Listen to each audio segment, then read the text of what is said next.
우리가 흔히 낙원이라고 하는 것, 우리 파라다이스라 부르잖아요. 근데 이 파라다이스라는 단어는 본래 이집트어라고 합니다. 이집트어인데 이 파라다이스라는 단어의 뜻은 우리가 생각하는 에덴 동산과 같이 모든 것이 완벽한 그런 환경이 아니라는 거예요. 이 파라다이스라는 단어의 뜻은 황야라고 합니다. 그러니까 아무것도 없는 거죠. 아무것도 없는 황야이기 때문에 거기에 나무도 심고 꽃도 심고 집도 짓고 여러 가지 우리의 그 상상력을 동원해서 무엇인가 이루어 갈 수 있다는 거죠.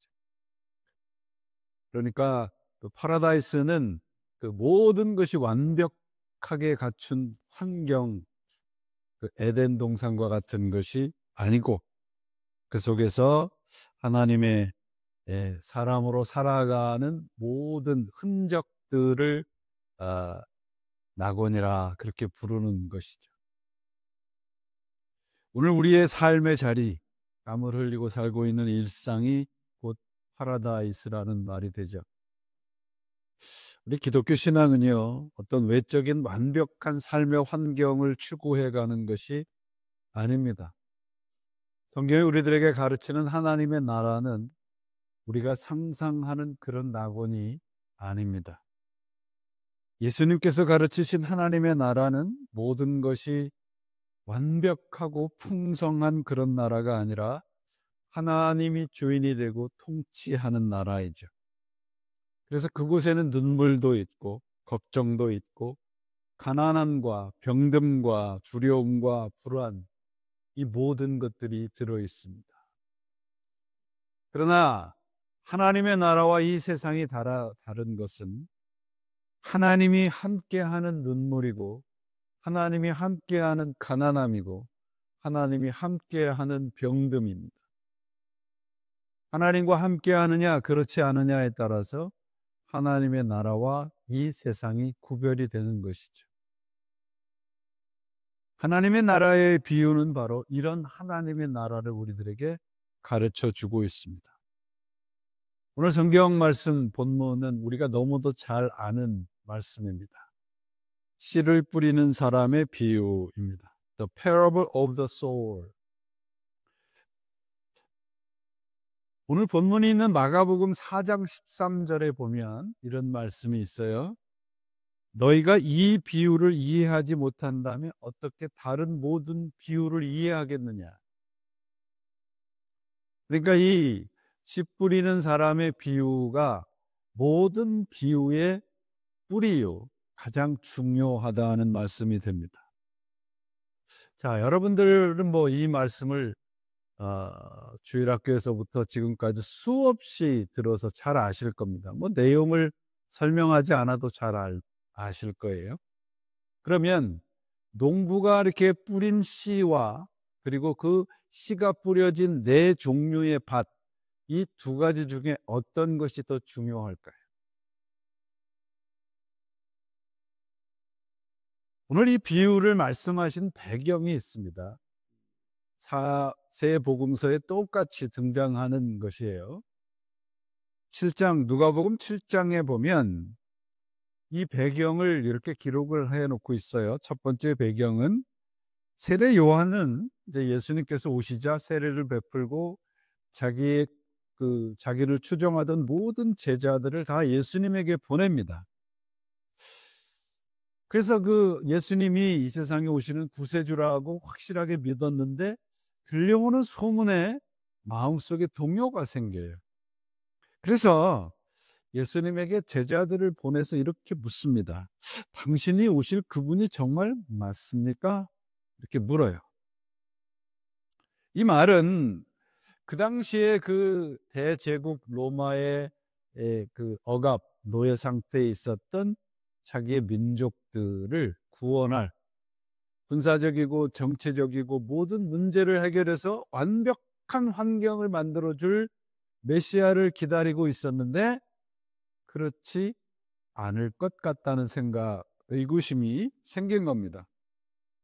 그런 구세주를 우리가 기다리고 있고 당신이 할 일이 그 일인데 당신 지금 뭘 하고 있습니까? 이게 첫 번째 배경입니다. 오늘 본문의 말씀의 두 번째 배경은 마가복음 3장 31절 이하에, 마태복음 12장 46절 이하에, 누가복음 8장 19절 이하에 똑같은 내용이 있습니다. 그것은 예수님의 어머니와 예수의 형제 자매들이 예수님을 찾아온 겁니다.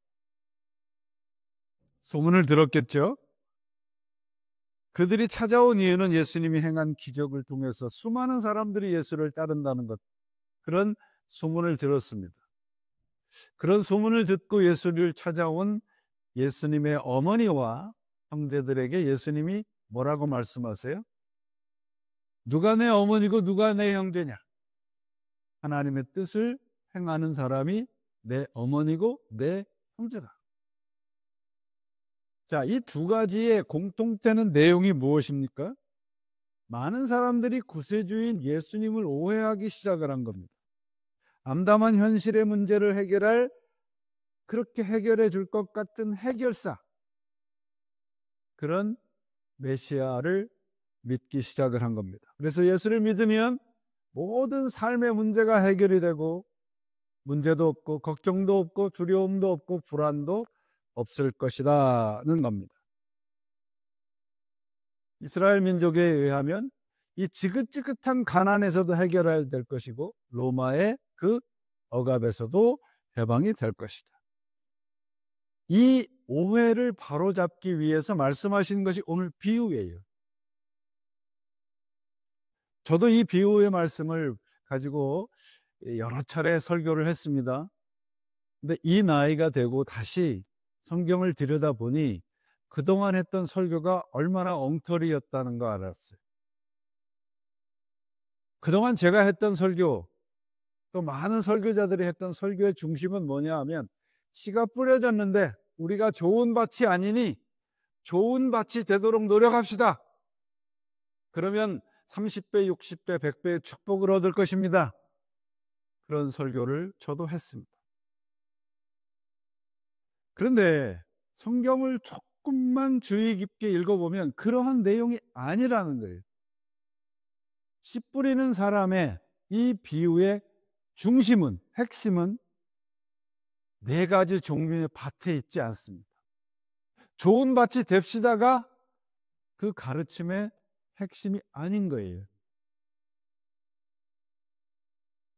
오늘날 현대 기독교의 여러 가지 문제들 중에서 가장 심각한 문제는 예수를 믿는 것을 너무 쉽게 만들어 버렸습니다. 이 세상에 하나님의 나라, 이 세상을 하나님의 나라로 바꾸려고 우리가 애를 써야 하는데, 반대로 세상이 교회 안에 들어와 버렸습니다. 그게 오늘날 교회들이 이루어 놓은 성취입니다. 요한복음 1장 12절에 우리 잘 아는 말씀이 있죠. 영접하는 자, 그 이름을 믿는 자들에게는 하나님의 자녀가 되는 권세를 주셨다. 그런데 많은 사람들이 예수님을 receive 하는 게 아니라 예수님을 accept 했다는 지적입니다. receive와 accept는 뭐가 다를까요? receive라고 하는 것은 내 선택이 아닙니다. 하나님께서 우리들에게 주신 구원은 내 선택의 결과가 아니에요. 그런데 구원을 내 선택의 결과물로 만들어 버렸어요. 억셉하면, 내가 그것을 선택하면 자녀가 되는 권세를 주신다. 그렇게 가르쳤던 겁니다. 하나님께서 당신의 아들을 주시면서까지 우리에게 주신 구원을 내 선택의 결과물로 만들어 버린 것이 오늘날 교회입니다. 엉터리입니다.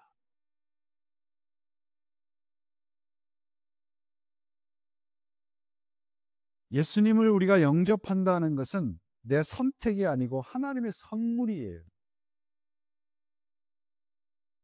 우리가 그리스도를 선택한 것이 아니고 하나님께서 나를 선택하셔서 나에게 영원한 생명을 주신 겁니다.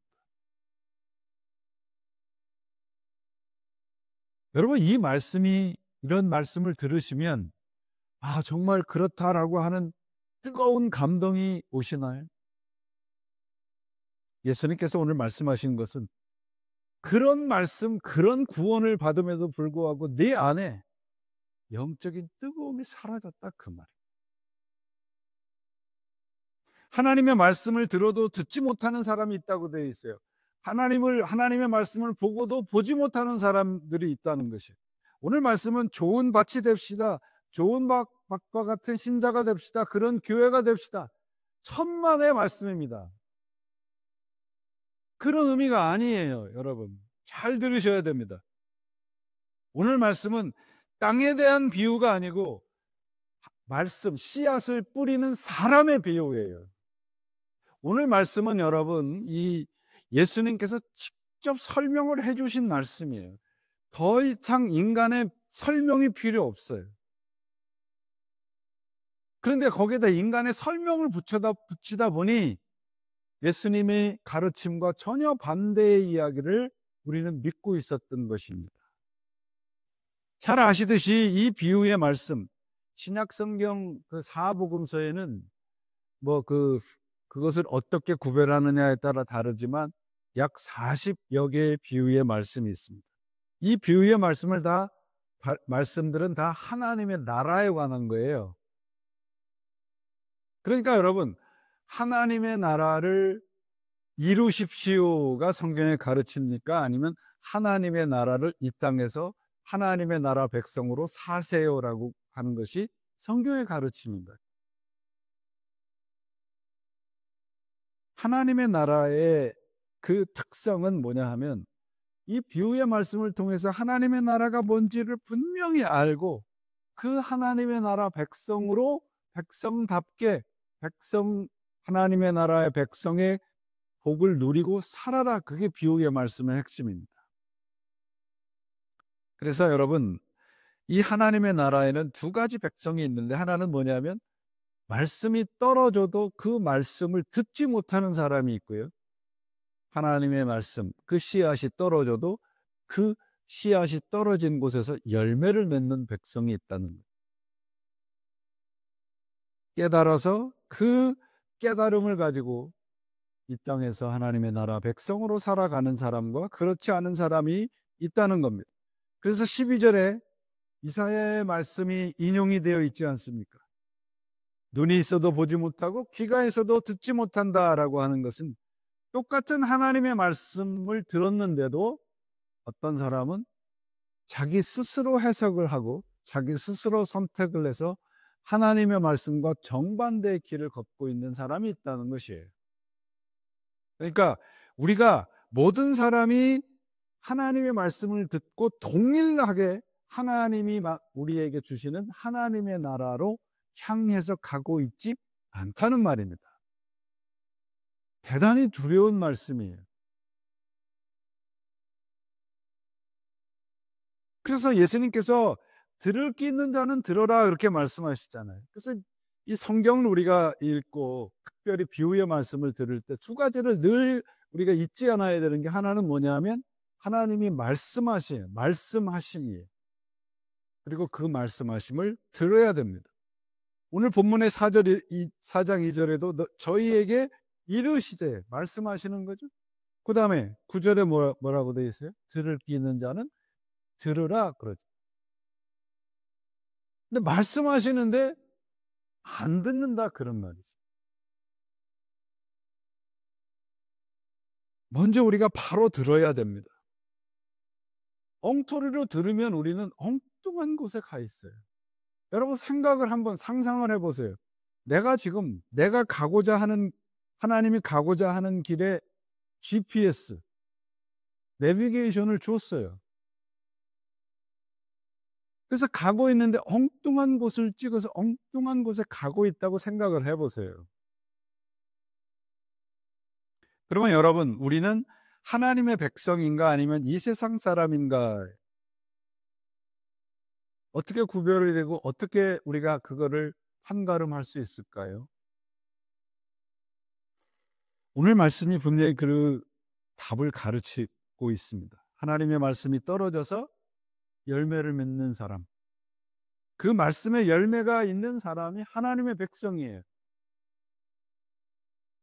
그러나 이 세상 사람들은 똑같이 말씀이 떨어지는데도 반응이 없고 변화가 없다는 것이. 30배, 60배, 100배라고 하는 것은 여러분 많은 것을 가리키는 것이 아니라 변화를 가리키는 말이에요. 좁쌀만한 씨앗이 30배, 60배, 100배 열매를 맺는다는 것은 변화의 이야기. 양이 아니에요, 여러분. 본문에 네 가지 그 종류의 그 밭이 나오죠. 길가, 돌밭, 가시덤불. 그 다음에 마지막이 뭐예요? 좋은 땅이에요. 뭐 땅에 대한 설명은 예수님께서 충분히 이제 이 성경에 말씀하셨어요. 그러면 여러분, 좋은 땅은 어떤 땅일까요? 아니, 다시 물어서 길가, 돌짝밭, 가시덤불, 좋은 땅과는 뭐가 다를까요? 좋은 땅은 어디예요? 좋은 땅.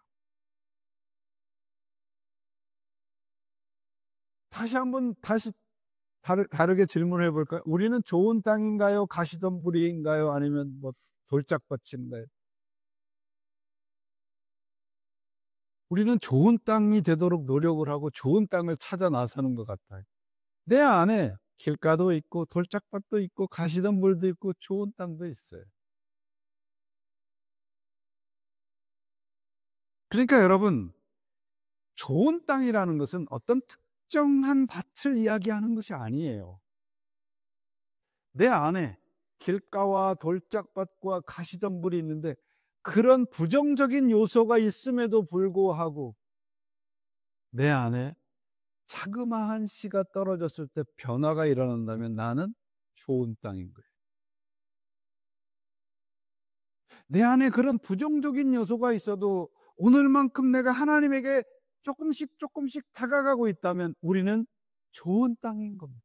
그러니까 씨가 떨어져서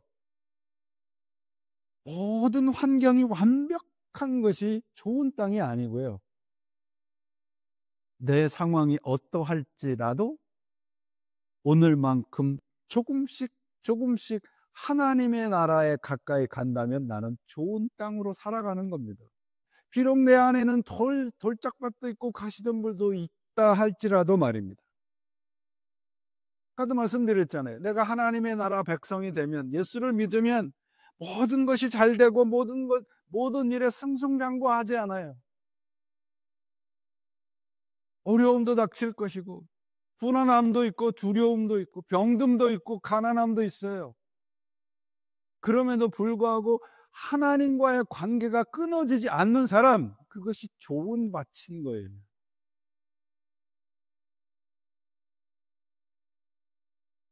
때로는 길가를 지나고 때로는 돌짝밭을 지나고 가시덤불 다 지나갑니다. 처음부터 좋은 땅은 존재하지 않아요, 여러분. 그러니까 내가 좋은 땅이 됩시다, 이 말은 처음부터 불가능한 거예요. 열매를 맺는 땅이라고 하는 것은 변화와 평안이 있는 삶인 겁니다.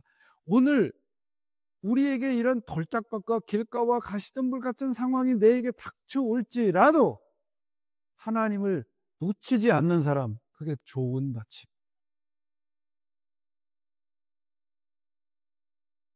돌이켜보면 저도 하나님의 나라 백성이 된 후에 수많은 불안함과 두려움과 내면에 있었던 상처와 쓴 뿌리들과 때로는 마음대로 되지 않아서 정말 그 분노와 이런 것들 수없는 밤들을 그렇게 지냈습니다. 근데 정말 감사한 것은 그럼에도 불구하고 그 자리에 포기하고 널브러져 있지 않게 만들어 주신 거예요. 이 세상 살아가면 우리는 마치 블랙홀처럼 우리를 빨아들이는 것들이 있어요.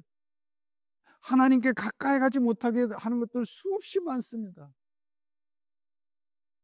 수많은 신자들이 그런 블랙홀에 빠져서 그저 길가에서 포기하고 가시덤불에서 포기하고 돌짝밭에서 포기해요.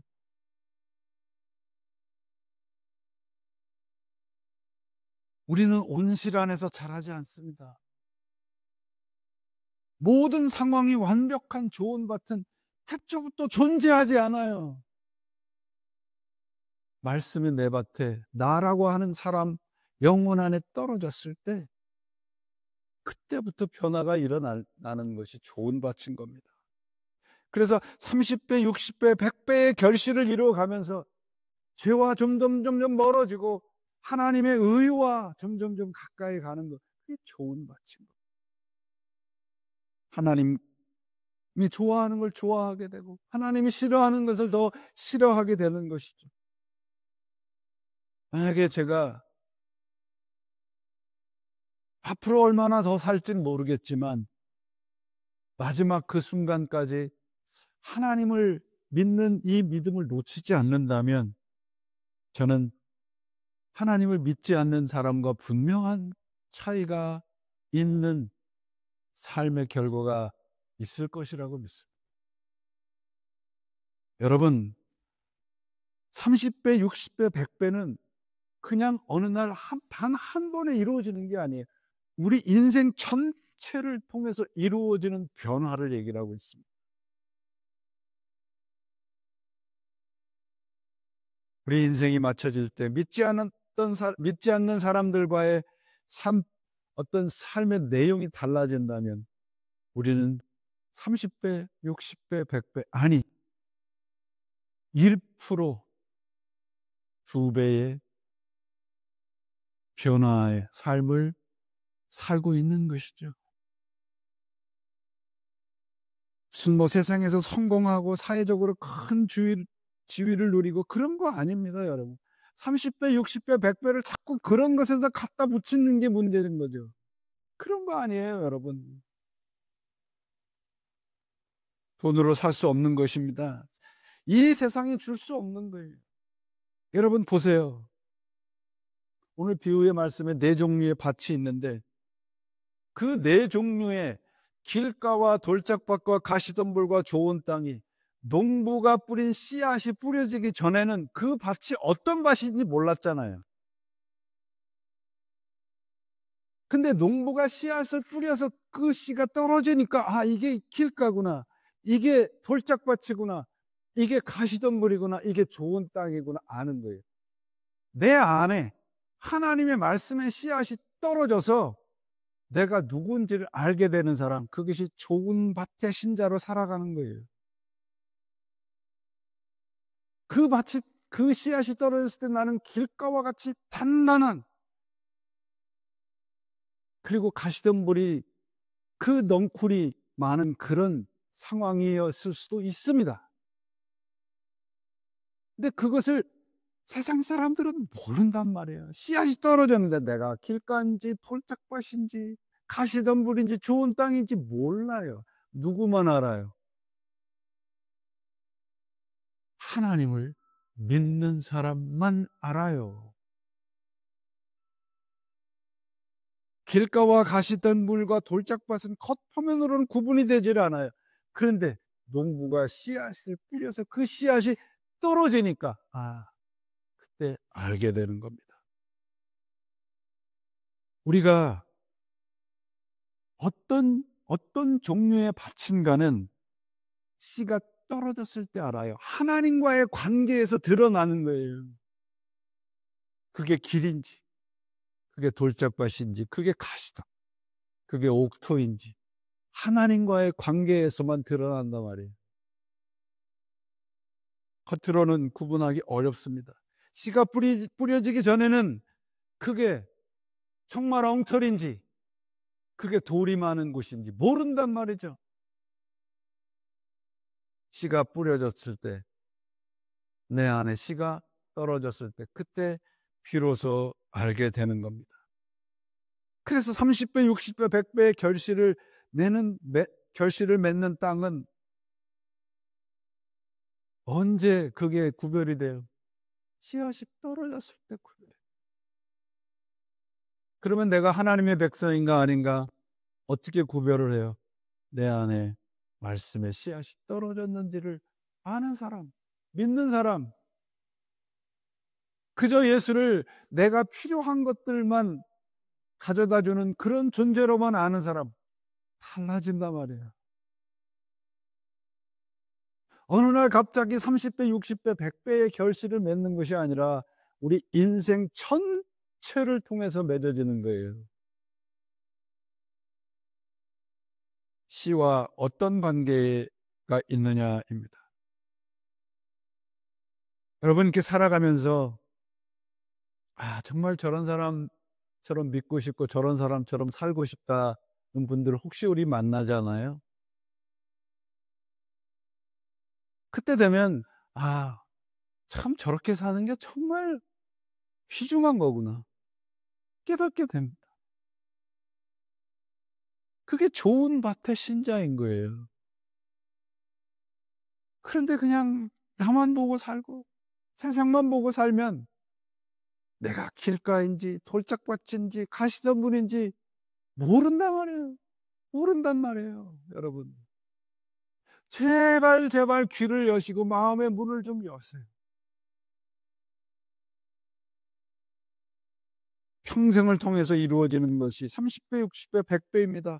어떤 무슨 사업적인 이유를 얘기를 하는 것이 아니에요. 풍성한 세상 사람들이 와 하는 그런 게 아닌 거예요. 내 안에 작은 변화들이 일어나는 거예요.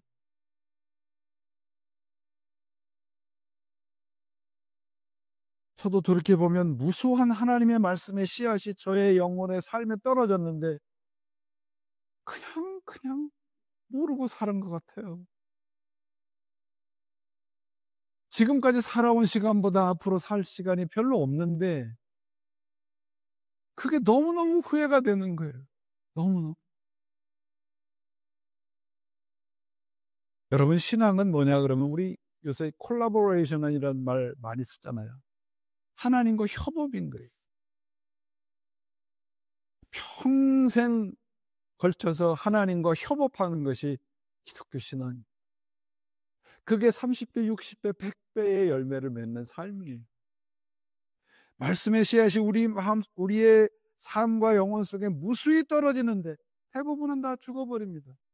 오늘 비유에도 농부가 뿌린 씨앗의 75%가 다 허비에서 없어지잖아요. 근데 단 하나, 그 씨앗이 단 하나라도 떨어지면 어떻게 되는 거예요? 30배, 60배, 100배가 열매를 맺어지는 거예요. 그러면 75%가 허비하는 것이 아닌 거죠, 여러분. 예수 믿는 거에 우리 세상적인 효용적으로 얘기하면 다 허비하는 것 같아요. 오늘 이 시간, 그리고 주님께 드리는 물질과 우리 시간의 헌신들 다 세상 사람들에게 얘기하면 왜 그렇게 허비하냐고 얘기할 수 있습니다. 근데 허비가 아니에요.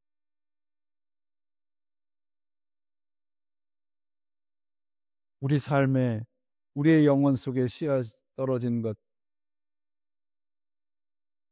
그게 뿌리 내리기 시작하는 시그널이 뭔지 아십니까? 나는 안 되는구나. 그거 깨닫는 거예요. 그런 고백과 깨달음이 없으면 나는 여전히 길가인 거예요. 여전히 돌짝밭인 거예요.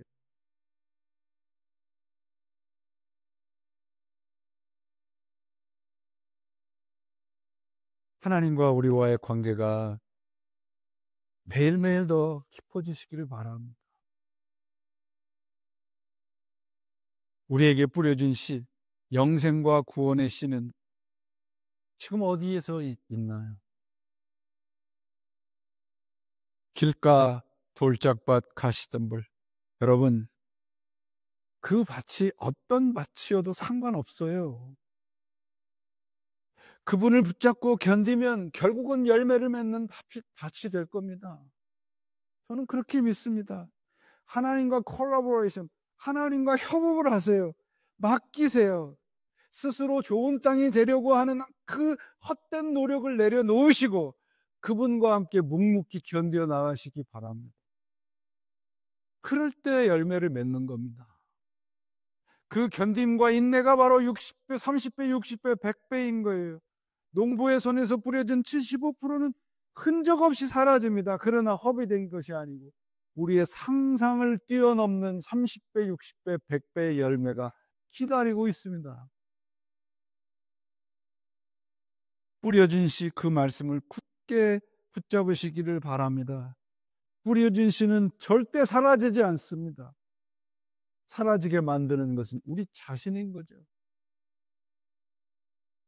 많은 사람들이 길가이어서 돌짝밭이어서 가시덤불이어서 내 삶은 왜 이런가 실망을 하고 포기합니다. 그런데 여러분, 농부이신 우리 아버지 하나님은 열매를 거둘 때까지 씨 뿌리기를 포기하지 않으시는 분이세요.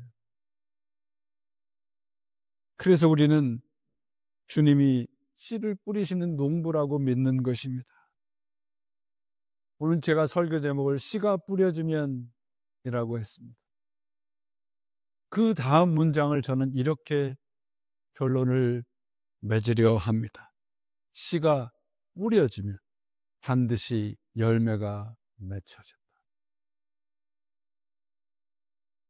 지금 길가와 같이 돌짝밭과 같이 가시덤불과 같은 우리의 삶의 상황이 있다면 그것은 열매를 맺게 하는 좋은 밭으로 가게 하시는 하나님의 간섭이시고 과정인 줄 믿습니다. 지금 형편과 사정이 좋지 않은 그런 밭과 같은 삶을 살아도 상관없어요. 왜? 우리의 마지막은 좋은 밭이기 때문에 그렇습니다. 하나님의 말씀에 씨앗이 떨어져서 30배, 60배, 100배의 열매를 맺는 삶을 살게 만드시는 분이 우리 하나님이신 것을 믿으시기를 바랍니다.